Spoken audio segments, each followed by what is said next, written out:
పరిశుద్ధ దినం నాడు ఆయన పరిశుద్ధాలయంలో కూర్చొని ఆయన పరిశుద్ధ గ్రంథం నుంచి దేవుడు రాసిన పరిశుద్ధమైన మాటల్ని ధ్యానించటము ఎంతో అదృష్టము.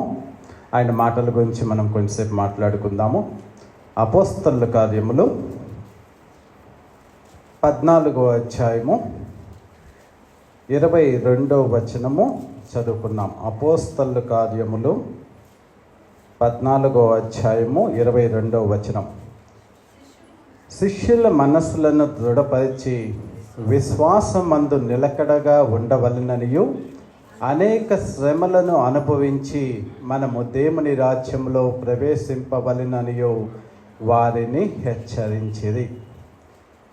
ప్రియమైన దేవుని బిడ్డలారా, అపోస్తలుడైన పౌలు అంటే దేవుడి చేత ప్రత్యేకించబడిన వ్యక్తి, దేవుడి చేత అభిషేకించబడిన వ్యక్తి, దేవుడి చేత సమస్త మానవాళికి ప్రపంచంలో ఉన్న ప్రతి వ్యక్తికి స్వార్థ ప్రకటించడానికి దేవుడి చేత ఏర్పరచుకున్న ఆ అపోస్తలుడైన పౌలు ఇక్కడ మాట్లాడుతున్నాడు.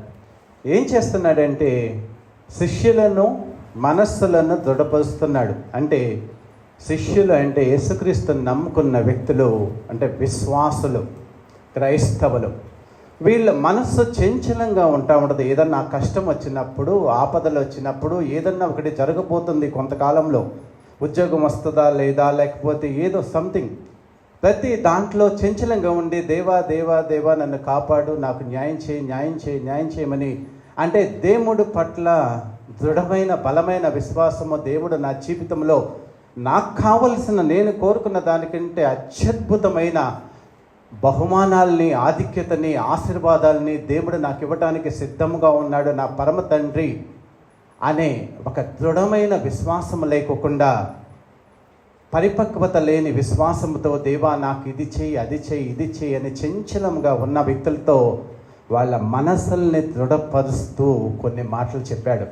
అంటే ఏమైపోతుందో అనే భయకంపితులై దిగుతున్న క్రైస్తవ జనాంగం ఇప్పుడు కూడా దేవుడికి వ్యతిరేకంగా ప్రభుత్వాలు వస్తే వాళ్ళంతా మమ్మల్ని ఇబ్బంది పెడతారేమోనని భయం. నువ్వు దేవుడిని నమ్ముకున్నావు, ప్రభుత్వాలను బట్టి కానీ లేకంలో లోకంలో ఉన్న గొప్ప వాళ్ళని చూసి కానీ వాళ్ళు ఏదో చేస్తారని దేవుడికి దూరంగా ఉండలేదు. కానీ ప్రపంచాన్ని ఏలే సర్వ సృష్టికర్త అయిన దేవుడు, ఈ దేవాది దేవుడు, ఈయనే నన్ను రక్షించగలడు, ఈయనే నన్ను ఈ లోకంలో కాపాడగలడు, ఈయనే నిత్య జీవానికి నన్ను తీసుకెళ్ళడనే ఒక్క ఆలోచనని మనసులో నింపుకొని దాన్ని ఇష్టపడే ఆయన్ని నువ్వు నీ తండ్రిగా, నీ దేవుడిగా అంగీకరించావే. కానీ ఈ లోకంలో ఏ శక్తి దేవుడి నుంచి నిన్ను దూరముగా లోకంలోకి తీసుకెళ్ళడానికి ప్రయత్నం చేయలేదు. అది విశ్వాసం అంటే. ఈ లోకంలో ఆయనే నన్ను రక్షింపగలిగిన దేవుడు, ఆయనే నన్ను రక్షించగలడు, రక్షకుడు. ఈ ప్రపంచంలో దేని నుంచైనా నన్ను రక్షించగలిగిన శక్తి సామర్థ్యాలు కలిగిన దేవుణ్ణి నేను నమ్ముకున్నాను అని నీ మనసులో స్థిరముగా, దృఢముగా నిశ్చయించుకోవడమే విశ్వాసము. అలా శిష్యులను మనస్సులను దృఢపరిచి వాళ్ళకి చెప్తున్నాడు ఏమంటే, విశ్వాసములో నిలకడగా ఉండండి, అనేకల శ్రమలను అనుభవించి దేవుడి రాజ్యంలో ఉండాలి. ఆ శిష్యుల్ని దృఢపరిచాక వాళ్ళకి చెప్పిన మాట ఏంటో తెలుసా? విశ్వాసమునందు స్థిరముగా నిలకడగా ఉండాలి. విశ్వాసమునందు దృఢముగా, స్థిరముగా, నిలకడగా ఉండాలని చెప్తున్నాడు. మరి మన విశ్వాసాన్ని మనం చూసుకున్నాం. విశ్వాసులు అంటే యేసుక్రీస్తుని నమ్ముకొని ఆయన్ని అనుసరించే వాళ్ళు విశ్వాసులు. మీ విశ్వాస స్థాయిని మీరు పరిశీలించుకోండి. నా విశ్వాసాన్ని నేను పరిశీలించుకుంటాను. నీ విశ్వాసములో దేవునికి ఎంత స్థాయిలో ఆయన్ని నువ్వు దృఢముగా విశ్వసిస్తున్నావు. సంతోషంగా ఉన్నప్పుడు మన జీవితాలన్నీ సంతోషభరితంగా సాగినంతకాలము దేవుడు మహాదేవుడని, మహోన్నతుడని, నన్ను ఆశీర్వదించాడని, నా కుటుంబాన్ని ఆశీర్వదించాడని, ఉద్యోగాలు ఇచ్చాడని, ఆరోగ్యాన్ని ఇచ్చాడని ఎంతో స్తుతిస్తూ ఉంటాం. కానీ మన జీవితంలో చిన్న అలచడి, చిన్న కష్టము, చిన్న అనారోగ్యము, చిన్న ఆర్థిక ఇబ్బంది, లేకపోతే ఇతరులు నిన్ను తోలనాడుతున్నారు, అలాంటి సమయంలో నీ విశ్వాస స్థాయి ఎంతో చూసుకో. ఇదే సమయంలో అపోస్తలుడైన పౌలు గారు ఈ వచనము చెప్పటానికి ముందు తను పడిన శ్రమని మీరు ఒకసారి విచారించండి. అంటే జీవితంలో నీవు అనుభవించిన తర్వాత ఆ అనుభవ జ్ఞానముతో నువ్వు చెప్తే ఎంతో అత్యద్భుతంగా ఉంటుంది. ఇదే అధ్యాయంలో లుస్త్ర అనే ఒక గ్రామంలో ఒక బలహీనమైన పాదాలు కలిగిన వ్యక్తిని స్వస్థపరుస్తాడు.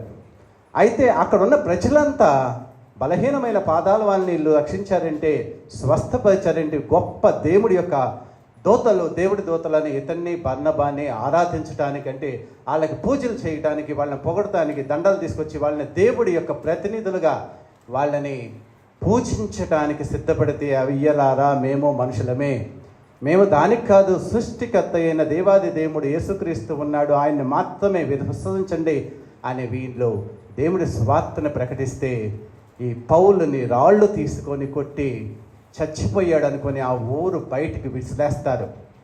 అంటే పూజించటానికి అర్హమైన వ్యక్తులుగా ఆ దేశ ప్రజలు, ఆ యొక్క లుస్త్ర గ్రామ ప్రజలు పూజిస్తే, అది వద్దు, మేము అర్హులము కాదు, మేము దేవుడి ప్రతినిధులము, దేవుడు చెప్పిన సేవ చేయడానికే వచ్చామని చెప్పి, దేవుడి సేవగా ఆ మహిమ దేవుడికే చెందాలంటే వాళ్ళంతా కలిసి వీళ్ళ మీద కక్ష కట్టి పౌలుని రాళ్లతో రువ్వి చచ్చిపోయాడు అనుకున్నాక అతడి శవాన్ని ఆ ఊళ్ళో నుంచి ఊరు బయటికి తీసుకొచ్చి వదిలేస్తారు.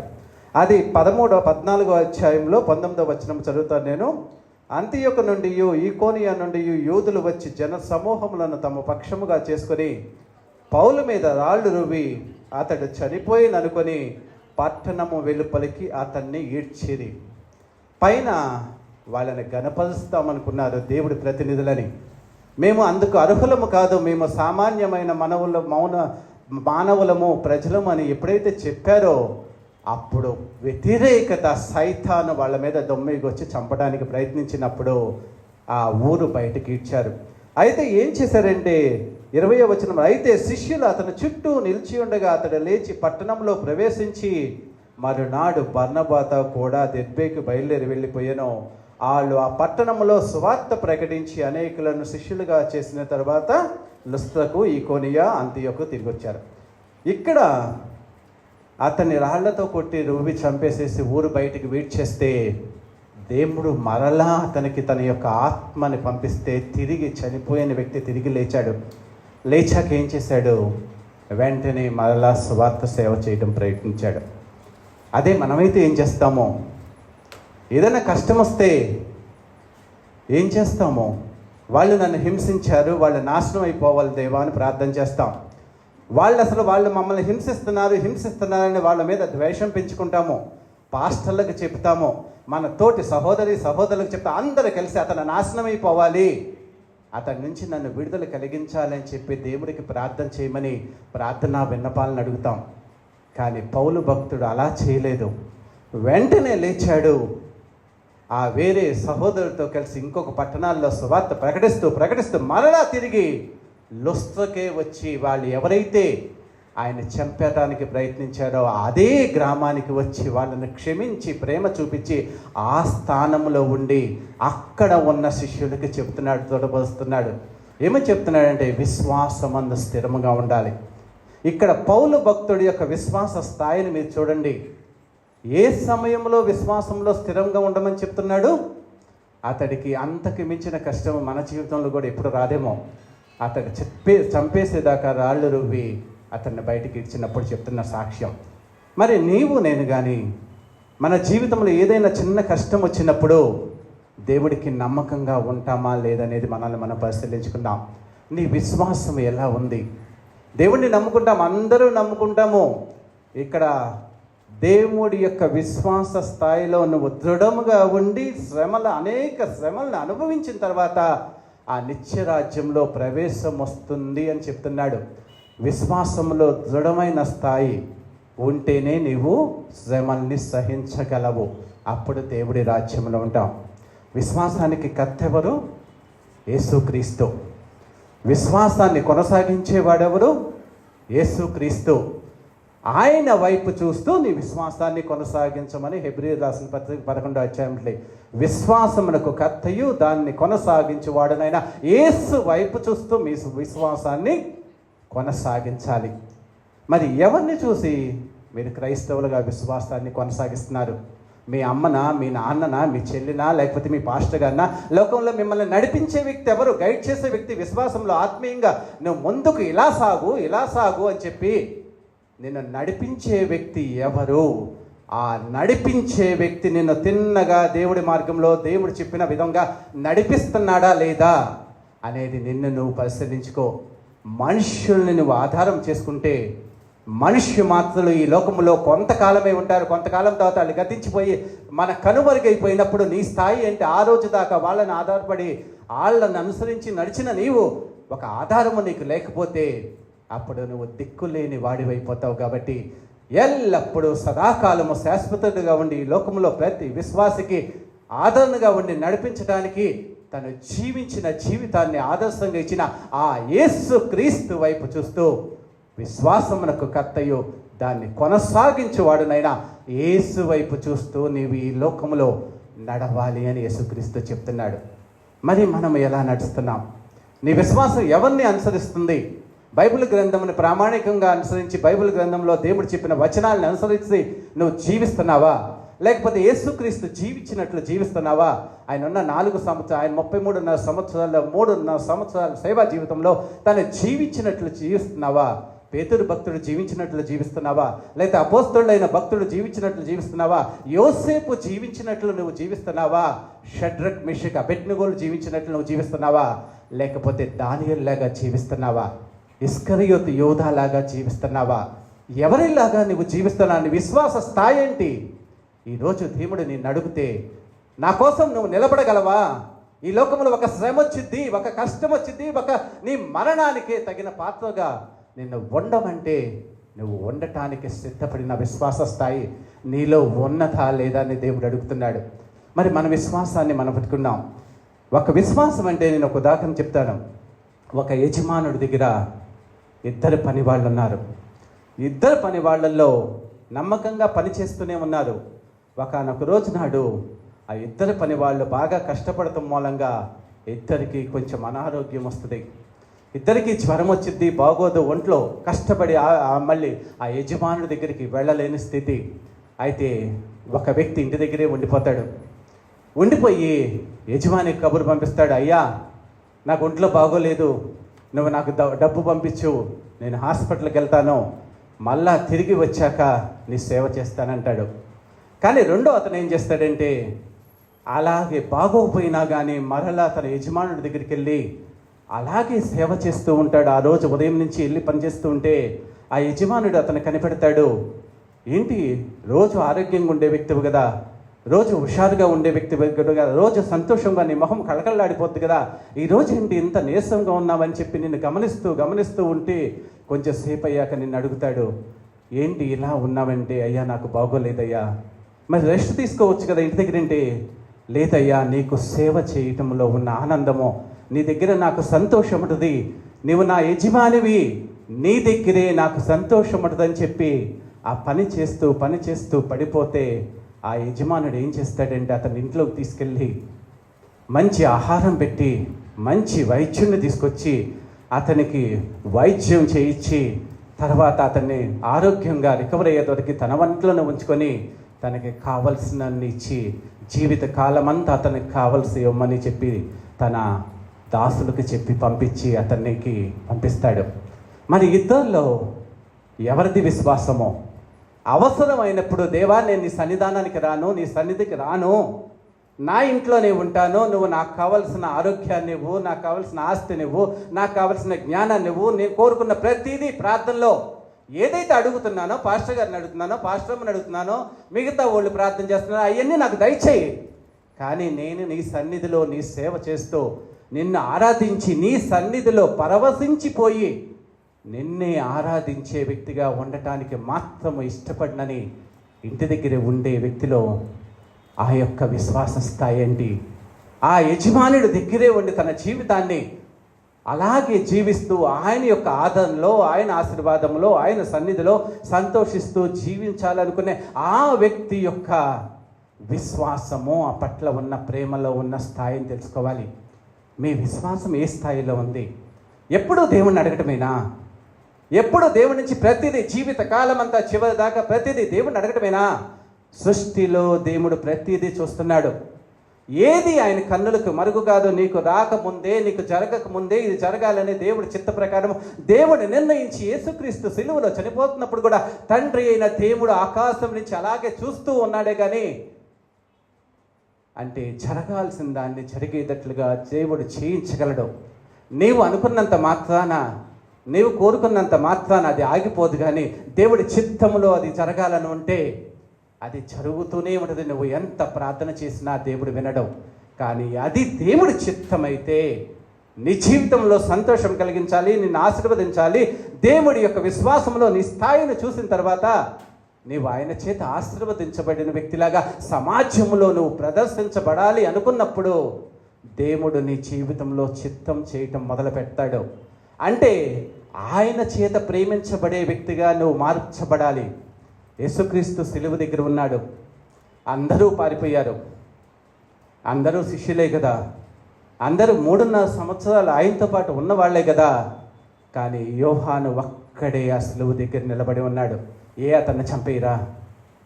అతడికి భయం లేదా? అతడు యేసు క్రీస్తు పట్ల చూపించిన ప్రేమ తన ప్రాణాలను మించినది. ప్రాణాలు పోయినా పర్వాలేదు, కానీ నేను నమ్ముకున్న దేవుడి దగ్గరే నా జీవిత కాలం అంతా ఆయన సన్నిధిలోనే ఆయన చూస్తూ పరవశుడినైపోయి చనిపోవటానికి కూడా సిద్ధమని ఆ స్థానంలోనే నుంచున్నాడు. 12 మంది శిష్యులు, ఒక శిష్యుడైతే ఆయన వెండి నాణాలకి అమ్మేశాడు. 10 మంది శిష్యులు పారిపోయారు.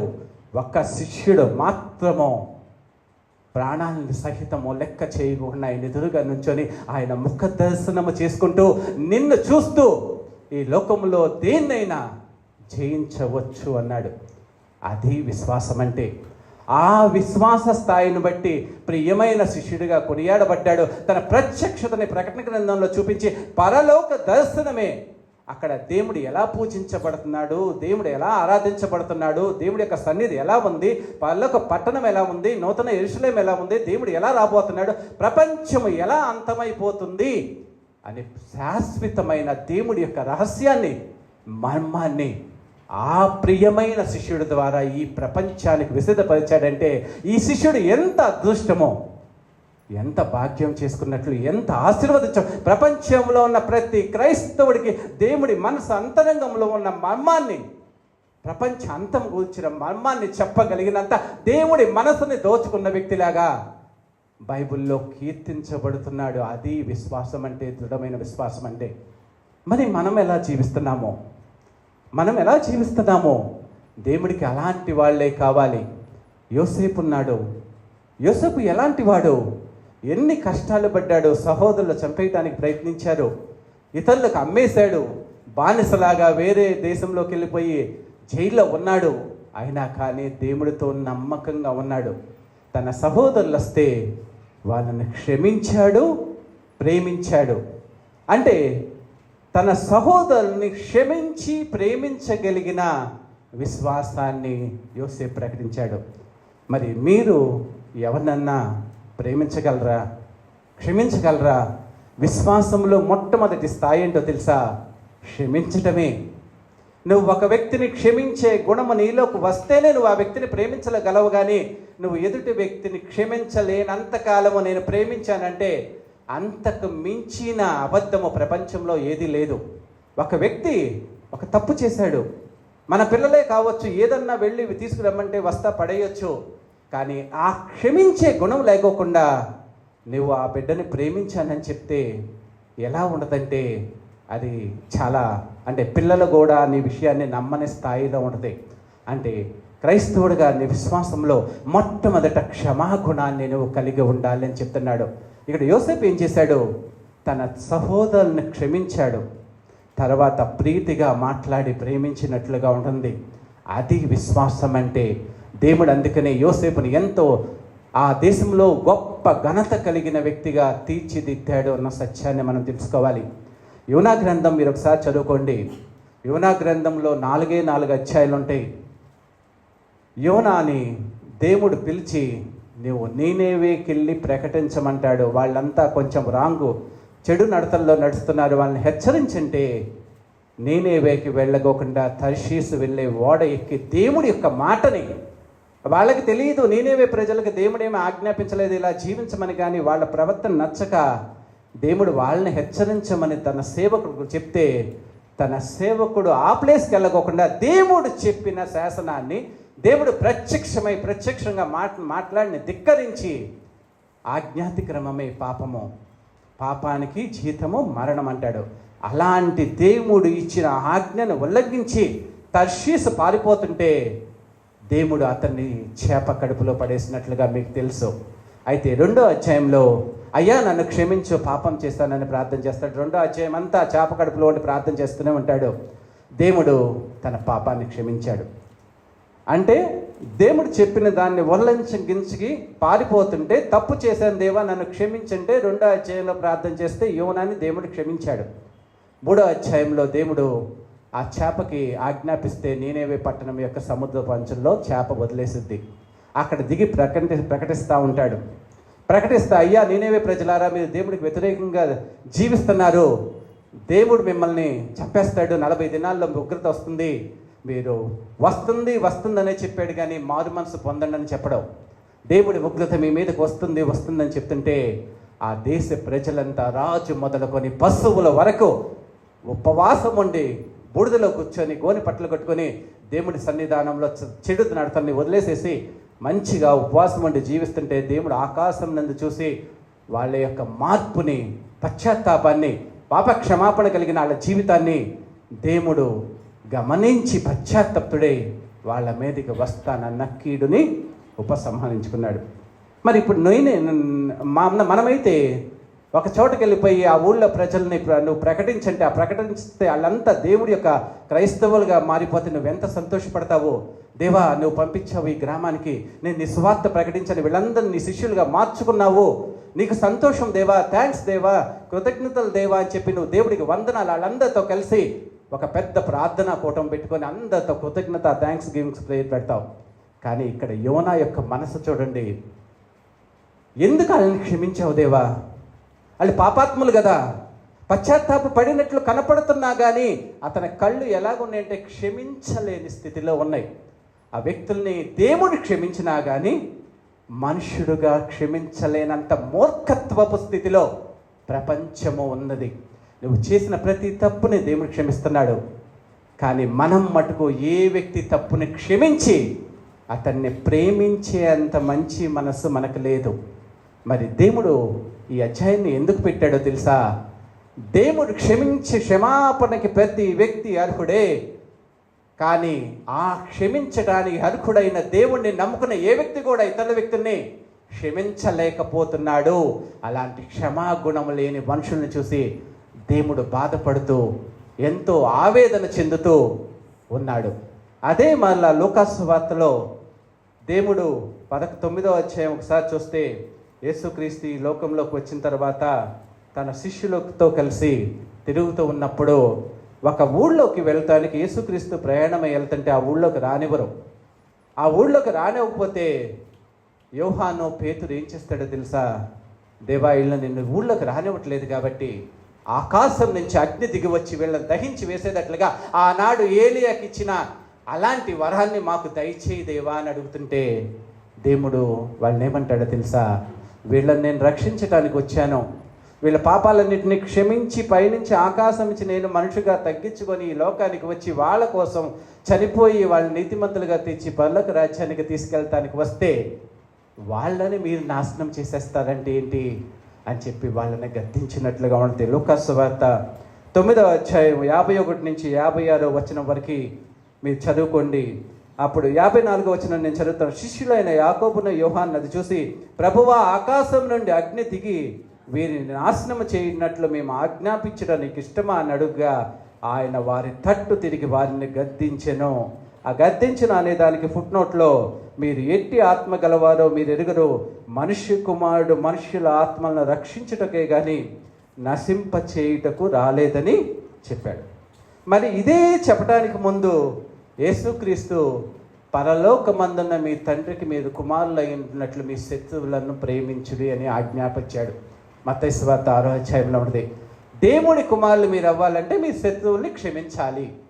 మరి క్షమాపణ లేని గుణం, మనం కూడా ఈ లోకంలో చాలామంది క్రైస్తవులనే కాదు చాలామందిని చూస్తున్నాను. ఏ వ్యక్తిని ప్రేమించలేరు, కానీ మేము దేవుణ్ణి నమ్ముకున్నాం. ఏ వ్యక్తిని తప్పుని క్షమించలేరు, మేము గొప్ప దైవాంశ సంభూతులమి. తప్పుని క్షమించలేని నీవు మరి క్రైస్తవుడు ఎలాగవుతావు? యేసుక్రీస్తు సిలువలో ఏం చేశాడు? మొట్టమొదటి ఏం చేశాడు? ఆయన చంపే వాళ్ళని ఆకాశం నుంచి వచ్చి చంపేసేయమని చెప్పాడా? నేను వేడుకుంటే 12 సేనా వ్యూహాలు వచ్చి ప్రపంచంలో ఉన్న ప్రతి వ్యక్తిని చంపేస్తాయి అని చెప్తూనే అంతటి అపర శక్తి సంపన్నుడైన దేవుడి కుమారుని నేను, దైవత్వములో ఒక భాగాన్ని నేను చెప్తూనే అలాంటి దానికోసం నేను రాలేదు, వీళ్ళని క్షమించటానికి వచ్చాను. దేవా వీళ్ళని క్షమించని చెప్తున్నాడు. ఆయన సిలువలో పడికిన మొదటి మాటని నీ జీవితంలో నువ్వు మొదలుపెట్టు. అది ఎవరినైనా నీకు ఏం చేసినా హాని, నిన్ను నాశనం చేయటానికి ప్రయత్నించినా, నీ గురించి వ్యతిరేకంగా మాట్లాడినా, హింసించినా, వేదన పరిచినా, ఏది చేసినా ఆ వ్యక్తిని క్షమించటానికి మొదలుపెట్టు. ప్రతి వ్యక్తి దేవుణ్ణి, ప్రతి వ్యక్తిని, మన ఇంట్లో కుటుంబంలో సభ్యులు ఏ వ్యక్తి అయినా నిన్ను హింసించినా, హేళన చేసినా, అవమానపరిచినా, ఎటువంటి కష్టాలు వచ్చినా కానీ క్షమించటం అంటే అతని గురించి చెడుగా నువ్వు ఇంకొక వ్యక్తికి చెప్పావంటే అది దేవుడు వింటాడు. నేను ఒక వ్యక్తి గురించి అతను మంచివాడు కదా, అతను చెడ్డవాడని చెప్పి ఇంకో వ్యక్తితో నేను అది షేర్ చేసుకున్నానంటే ఆ వాక్కు దేవుడు వింటాడు. అంటే ఒక వ్యక్తిని నువ్వు తీర్పు తీర్చినట్లుగా అవుతుంది. అలాంటి తీర్పు తీర్చడానికి నీకు అధికారం లేకోకుండా దేవుడి కుమారుడుగా, దేవుడు తనను చంపడానికి వచ్చిన వాళ్ళని, తనను హింసించి సిలువ వేసే వాళ్ళని క్షమించి, వీళ్ళని క్షమించు దేవా అని దేవుణ్ణి అడిగిన త్యాగమూర్తి నేను నమ్ముకున్న వ్యక్తివి. కానీ ప్రతి వ్యక్తి గురించి మనం హేళన చేయటమే. నిన్ను బాగా చూసుకోకపోతే చాలు, నన్ను ఎంతో హింసించేశాడు, నన్ను ఏదో చేశాడు, నన్ను హేళన చేశాడు, నన్ను అవమానపరిచాడు. నీ జీవితంలో ప్రతిదీ దేవుడు లిఖిస్తాడు. నీ జీవితాన్ని ఇంకా అద్భుతంగా లిఖించుకోవాలంటే నువ్వు దేవుడికి ప్రియమైన బిడ్డగా, ప్రియమైన శిష్యుడిలాగా, ప్రియమైన వ్యక్తిలాగా నువ్వు జీవించడానికి నీ జీవితంలో సత్క్రియలనే దేవుడి యొక్క ధననిధి నుంచి ఆయన లక్షణాలు నువ్వు పునికి పుచ్చుకొని తెచ్చుకుంటే అప్పుడు దేవుడు నీ జీవితాన్ని ఆశీర్వాదకరముగా, ఫలప్రదముగా, ఈ లోకంలో సంతోషకరముగా దేవుడు నిన్ను మార్చుతాడు. అంతేగాని నన్ను నేను మార్చుకోవాలంటే చాలా కష్టం. ఒక వ్యక్తి నన్ను హింసిస్తూనే ఉంటాడు, రోజు అతను హింసిస్తున్నాను, ఏడుస్తూనే ఉంటాను. ఏడుస్తూ అతను మారాలంటే అతనెవడు? నిన్ను నువ్వు మార్చుకోవటానికి ప్రయత్నించు. వాళ్ళ పని అంతే, వాళ్ళు అదే చేస్తూ ఉంటారు. వాళ్ళు నిన్ను హింసించడమే వాళ్ళ ఇష్టం. కాబట్టి నువ్వు అతను హింసించే వ్యక్తిని అతన్ని వదిలేసేసి నువ్వు క్షమించడం నేర్చుకో, ప్రేమించడం నేర్చుకో, అతడి కోసం ప్రార్థన చేయటం నేర్చుకో, అతన్ని దేవుడి యొక్క బిడ్డగా మార్చి నువ్వు చేయటం నేర్చుకో అని చెప్పి నువ్వు ప్రార్థించటం చేయాలి. అంటే నీ జీవితంలో ఒక వ్యక్తిని క్షమించడం అనేది విశ్వాసంలో మొట్టమొదటి లక్షణం. ఎప్పుడైతే నువ్వు క్షమిస్తావో దేవుడు అప్పుడు ప్రేమించటం మొదలు పెడతావు. క్షమించే గుణం ఉన్న వ్యక్తి ఆ వ్యక్తి గురించి ప్రార్థన చేయగలడు. దేవా ఆ బిడ్డని మార్చు, ఆ బిడ్డను మార్చు, ఆ బిడ్డను మంచి బిడ్డలాగా మార్చు మార్చు మార్చు మార్చు అని అప్పుడు చేస్తావే కానీ నువ్వు అతడు మంచివాడు కాదు, మంచివాడు కాదు, మంచిది కాదు, మంచిది కాదు, మంచిది కాదని నీ హృదయం నిండా అతని మీద ద్వేష స్వభావము, కోపము, అసహ్యము, లేకపోతే అతని మీద వ్యతిరేకత నీ మనసులో పెంచుకొని అతన్ని ప్రేమించి అతన్ని ద్వేషించే స్థితిలో ఉన్నప్పుడు, క్షమించలేని స్థితిలో ఉన్నప్పుడు నువ్వు అతన్ని గురించి ప్రార్థన నీ పెదవుల నుంచి వస్తే అది అసహ్యకరమైన ప్రార్థన. ఒక వ్యక్తిని నిండు మనసుతో నువ్వు ప్రేమించుకోకుండా ఆ వ్యక్తిని కాపాడు దేవా అంటున్నావంటే దేవుడి ఎదుట నువ్వు బొంకుతూ దేవుణ్ణి కూడా మోసం చేయటానికి ప్రయత్నించే వ్యక్తి అని దేవాది దేవుడు చెప్తున్నాడు. మనము షడ్రక్ మేషక్ అబేద్నెగోల గురించి విందాం. మమ్మల్ని ఈ అగ్నిగుండం నుంచి కాపాడు దేవా అని ప్రార్థన చేశారా? ప్రార్థన చేసినట్లుగా అక్కడ ఉంటుందా? మమ్మల్ని ఈ అగ్నిగుండం నుంచి కాపాడు దేవా అని చేయలేదు వాళ్ళు. మా దేవుడు ఈ అగ్నిగుండం నుంచి మమ్మల్ని కాపాడగల సమర్థుడు. ఒకవేళ కాపాడకపోయినా కానీ మేము మాత్రము మా జీవితాల్లో ఆయన్నే దేవుడిగా నమ్ముకున్నామంటాడు. మరి ఆయన్ని అగ్నిగుండంలో వేసిన రాజును వాళ్ళు ద్వేషించారా? సర్వోన్నతుడైన దేవుడి సేవకులారా పైకి రండి అంటే వెళ్ళి, రాజా మేము సేవించుచున్న దేవుడు మమ్మల్ని రక్షించాడు అన్నారు. అది విశ్వాసం అంటే. అంటే నిన్ను అగ్నిగుండంలో వేసిన రాజును వాళ్ళు ద్వేషించలేదు కదా, వాళ్ళని శపించలేదు కదా, వాళ్ళు నాశనం అయిపోవాలని కోరుకోలేదు కదా. మరి అదే దానియేలును కూడా సింహపు బోన్లో వేస్తాడు.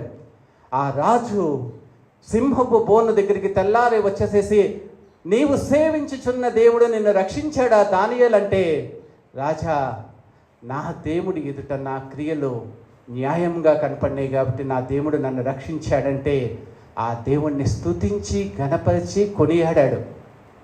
అంటే నీ విశ్వాసము, నీవు దేవుడితో మాట్లాడే దానియేలు ఏమన్నా బోన్లో కూర్చొని ఈ సింహాల నుంచి నన్ను కాపాడు దేవా అని చెప్పి ప్రార్థన చేశాడా? అనుదినము నీవు సేవించుచున్న దేవుడు నిన్ను రక్షించినా అని అడుగుతాడు రాజు. నీ జీవితంలో నువ్వు ఎవరికన్నా వెళ్ళి నీ బాధలు చెప్పుకున్నప్పుడు అనుదినము నువ్వు ప్రార్థన చేసుకునే దేవుడు నిన్ను రక్షించలేడా? ఆ నమ్మకం లేకోకుండా ఆయన నువ్వు ప్రార్థన చేసుకుంటున్నావా అని అడిగితే మనం ఎలా ఉంటుంది మన స్థాయి? ప్రియమైన దేవుని బిడ్డలారా, విశ్వాసంలో దృఢముగా ఉండటం అంటే ఎంతో గొప్ప విషయమో. నీవు ఆ షడ్రక్ మేషక అబేద్నెగోలు నన్ను రక్షించమని అడగలేదు, కానీ నిరంతరము ప్రపంచవ్యాప్తంగా అన్నిటినీ జరుగుతున్న దాన్ని చూస్తూ అలా వాళ్ళు అగ్నిగుండంలో పడాలని దేవుడి నిర్ణయము. వాళ్ళు విశ్వాసంలో స్థిరముగా ఉన్నారో పడిపోతారో బలహీనలైపోతారో, ఆ రాజ్యంలో ఉన్న ఇశ్రాయేలు ప్రజలు మొత్తము మొక్కినట్లుగా ప్రతిమకి మొక్కుతారో లేదో దేవుడు చూస్తూ ఉన్నాడు. చూస్తూ చూస్తూ చూస్తూ చివరికి అగ్నిగుండంలో వేసేదాకా వాళ్ళు దేవుడి విశ్వాసంలో, దేవుడి పట్ల ఎంత అచంచలమైన విశ్వాసంతో దేవుణ్ణి ప్రేమిస్తాడో చూస్తూ చూస్తూ అగ్నిగుండంలో పడినా కానీ వాళ్ళ విశ్వాసము వాళ్ళని రక్షించిందే కానీ దేవా నన్ను కాపాడు అని వాళ్ళు అడగలేదు. నిన్ను నిరంతరము నీ యొక్క ఆలోచనని, నీ గమనాన్ని, నీ జీవితాన్ని, నీ నడకని పడకని ప్రతి దాన్ని చూస్తున్న దేవుడు నిన్ను రక్షించలేడా? నీ హృదయంలో ఉన్న విశ్వాస స్థాయిని కూడా చూస్తున్నాడు. ఆ విశ్వాస స్థాయిని బట్టి అగ్నిగుండంలో పడినను వెంటనే దేవుడు వచ్చేసేసి 4వ రూపంలో వాళ్ళ చుట్టూతా కవచములాగా ఉండి అగ్ని వాళ్ళని టచ్ చేయలేకోకుండా కాపాడిన గొప్ప దేవుడు. అది విశ్వాసం అంటే. సింహాలనికి అడ్డముగా దేవుడు ఒక దూత నుంచేసేసి సింహాల నుంచి కూడా రక్షించాడు. దానియేలు నన్ను రక్షించమని అడగలేదు. నేను నమ్ముకున్న దేవుడు నన్ను రక్షింపగలిగిన సమర్థుడు. ఈ లోకంలో ప్రతి దాని నుంచి నన్ను రక్షింపగలిగిన సమర్థుడైన దేవుని రక్షకుడిని నువ్వు నమ్ముకున్నావు, కానీ రక్షించలేని అసమర్థుడిని నమ్ముకున్నాను అనుకుంటే మీరు విశ్వాసంలో అలాగే ఉండిపోండి, ఆ స్థాయిలోనే ఉండిపోండి. కానీ మిగతా విశ్వాసాలని బలహీనులను చేయగాకండి. బలవంతుడైన దేవుణ్ణి, సర్వశక్తి కలిగిన దేవుణ్ణి, ఎల్ షడాయ్ లాంటి దేవుని, సర్వోన్నతుడైన ఈ ప్రపంచంలో ప్రతిదీ చేయగలిగిన సమర్థుడైన దేవుణ్ణి నమ్ముకొని కూడా విశ్వాస స్థాయిలో సరిగా లేకోకుండా మనం జీవిస్తే ఆ స్థాయిని, నీ దేవుడి యొక్క స్థాయిని నువ్వే అవమానించినట్లుగా అవుతావు. దేవుడి చిత్తంలో బాప్తిస్మిచ్చే యోహాను ఉన్నాడు, చనిపోతున్నాడు, కానీ దేవా నన్ను కాపాడడం లేదు. దేవుడి చిత్తము స్టెఫన్ ఉన్నాడు, రాళ్లతో కొట్టి చంపేస్తున్నారు. దేవుడు దేవా వీళ్ళని కరుణించు, వీళ్ళని కాపాడు, వీళ్ళని క్షమించు అని చెప్పి ప్రార్థన చేస్తూ దేవుడి యొక్క దైవత్వాన్ని చూసి చనిపోయాడు. అది జరగటము దేవుడి నిర్ణయం అయితే నీ ప్రార్థన కూడా దాన్ని మార్చలేదు అన్న సత్యాన్ని తెలుసుకో. దేవుడి నిర్ణయము నీ మనస్సు ఆయన పట్ల నిలకడగా, విధేయతగా, వినమ్రతతో, శ్రద్ధతో, భయభక్తులు కలిగి నిండు మనసుతో, ఆత్మతో, సత్యముతో నీవు ఆయన ఆరాధించిన దినం నాడు దేవుడే నీ తరపున ఒక సైన్యాధిపతిలాగా, ఒక రాజులాగా నీకు అండగా ఉండి నిన్ను రక్షింపగలిగిన సమర్థుడన్న సత్యాన్ని తెలుసుకో. అంతేగాని జరిగిన ప్రతి దానికి భయపడిపోతూ ఏమైపోద్దో ఏమీ కాదు. మన చిన్నప్పటి నుంచి ఇప్పుడు దాకా ప్రపంచంలో అందరినీ రక్షిస్తూ వచ్చిన వ్యక్తి దేవుడు నిన్ను నన్ను కాపాడలేడా? అలాంటి సర్వోన్నతుడైన దేవుడి కుమారులమ యేసుక్రీస్తు ఎందుకు చనిపోయాడు? అది దేవుడి చిత్తంలో భాగము. మన చిత్తంలో కూడా శోధనలు రావచ్చు, బాధలు రావచ్చు, కష్టాలు రావచ్చు. అన్నిటి నుంచి నీ విశ్వాసాన్ని పరీక్షిస్తూ ఒకనొక రోజు నాడు నీ విశ్వాసమే దేవుడిని గెలిచిన రోజు నాడు నీ జీవితాన్ని దేవుడు ఆనందభరితంగా మారుస్తాడే. కానీ నువ్వు విశ్వాసంలో పరిమాణం లేకుండా ప్రతి దానికి చంచలంగా ఉండి దేవా నన్ను కాపాడు అని ఆ బోట్లో దేవుణ్ణి లేపినప్పుడు వాళ్ళు ఏమంటారా? అవిశ్వాసులారా, నేను మీతోనే ఉన్నాను కదా, ఏమైతే మీకు అని వాళ్ళని మందలించినట్లుగా మనల్ని మందలిస్తూ ఉంటాడు. యోనాలాగా మనం క్షమించలేని హృదయాలు లేకుండా ఉండకూడదు. నీకు క్షమించే హృదయం ఉండాలి. ఆ క్షమించే హృదయం నుంచి ప్రేమించే హృదయానికి నిన్ను మార్చుకోవాలి. యేసుక్రీస్తు కూడా సిలువలో మొట్టమొదటిగా ప్రపంచంలో ఉన్న ప్రతి వ్యక్తిని క్షమించాడు. తర్వాత ఆ దొంగని ప్రేమించి పరలోక రాజ్యంలోకి చేర్చుకున్నాడు. ఆయన పాపాలని క్షమించి ఆ పాపి అయిన మరణానికి అర్హుడైన ఆ దొంగని క్షమించాడు, ప్రేమించాడు, పరలోక రాజ్యానికి చేర్చుకున్నాడు. అది దృఢమైన విశ్వాసము. దృఢమైన విశ్వాసము కలిగి అనేకమైన శ్రమలను మనం అనుభవిస్తూ వాటిని ఓర్చుకుంటూ నిత్యరాజ్యానికి ప్రయాణం చేయాలనేది దేవుడి నిర్ణయం. మరి మీ విశ్వాసం ఏ స్థాయిలో ఉన్నది? అది మిమ్మల్ని మీరు పరిశీలించుకోండి. ప్రతిరోజు దేవుడి సన్నిధానం, దేవుడి సన్నిధి అంటే ఆయన సన్నిధి ముఖ కాంతి, ఆయన వెలుగు నీ మీద ప్రసరించేటట్లుగా ఆయనతో నీకు అనుబంధం ఉండాలి. అప్పుడు నీవు ఎప్పుడు ఎక్కడ ఎటువంటి పరిస్థితుల్లోనూ నీ ముఖములో ఆందోళన కానీ, భయం కానీ, చంచలత్వం కానీ లేకుండా స్థిరమైన విశ్వాసము కలిగి నా దేవుడు నన్ను రక్షింపగలిగిన సమర్థుడు, నా జీవితంలో అన్నిటికీ అవి చేయటానికి దేవుడే అనుకూలంగా సమయం అన్నీ మార్చాడు. వాటన్నిటి నుంచి మార్చి నన్ను అద్భుతమైన విజయం కలిగిన వ్యక్తిలాగా మార్చగలిగిన దేవుడు, సమర్థుడైన దేవుణ్ణి, రక్షకుడుగా దేవుని నన్ను నిత్యము నా మరణం వరకు నడిపించి నన్ను ఆనందంతో, పారవస్యంతో, సంతోషభరితమైన జీవితంతో నన్ను, నా కుటుంబాన్ని నింపగలిగిన అలాంటి గొప్ప దేవుణ్ణి నేను నమ్ముకున్నాను అని చెప్పి నీవు నీ జీవిత ప్రయాణం అంతా దృఢమైన విశ్వాసంతో ముందుకు సాగాలంటూ అలాంటి నిరీక్షణ కలిగిన దృఢమైన విశ్వాసం కలిగి ఉండాలని చనిపోయి తిరిగి లేచిన పౌలు భక్తుడు చెప్తున్నాడు. అదే వాక్యాన్ని నేను మీకు ఉపదేశిస్తున్నాను. విశ్వాసములో దృఢముగా ఉండండి. దేవుడి పట్ల బలమైన భక్తి జీవితాన్ని, అంటే నా దేవుడు నాకున్నగా పాటలు పాడుకోవటం కాదు, ప్రార్థన చేసేటప్పుడు నువ్వు గొప్ప వ్యక్తి, దేవుడిని నువ్వు గొప్ప వ్యక్తివని నువ్వేం పొగిడినంత మాత్రాన ఆయన గొప్ప వ్యక్తి కాడు. కానీ ఆ గొప్ప వ్యక్తి యొక్క గొప్పతనాన్ని నీ జీవితంలో అవలంబించి దేవుడికి ప్రార్థన చేసి నీ జీవితంలో ఆ అనుభవం యొక్క రుచిని నువ్వు చూసినప్పుడు మాత్రమే ఆయన పూజించడానికి కూడా నువ్వు అర్హుడివి. నువ్వు సర్వశక్తివంతుడైన దేవుడు అంటావు. నీ దేవుడు ఆయన సర్వశక్తిని ఎప్పుడన్నా చూసావా? ఆయన శక్తివంతమైన కార్యాలను నీ జీవితంలో నువ్వు ఎప్పుడన్నా చూసావా? బైబిల్లో చదువుకోవడమేనా? నీ జీవితంలో కూడా అనుభవపూర్వకంగా ఆయన శక్తి సామర్థ్యాల్ని అనుభవంగా నువ్వు చూసి, దేవా నా జీవితంలో ఇది చూశాను, ఇలాంటి స్థితిలో నుంచి నన్ను అద్భుతంగా పైకి లేవావు, నిజముగా నువ్వు సర్వశక్తిమంతుడివి, నువ్వు మహోన్నతుడివి, నువ్వు గణుడివి, నువ్వు కీర్తనీయుడివి, ఈ ప్రపంచంలో నీ స్థాయికి అందదగిన వ్యక్తి ఎవరూ లేరని నిండు మనసుతో, ఆత్మతో, సత్యముతో అప్పుడు నీవు ఆరాధిస్తావు. అలాంటి విశ్వాసాన్ని మనం కలిగి ఉండాలని దేవుడు కోరుకుంటున్నాడు. అలాంటి కృపను దేవుడు మనకు అనుగ్రహించునుగాక. ఆమేన్, ఆమేన్.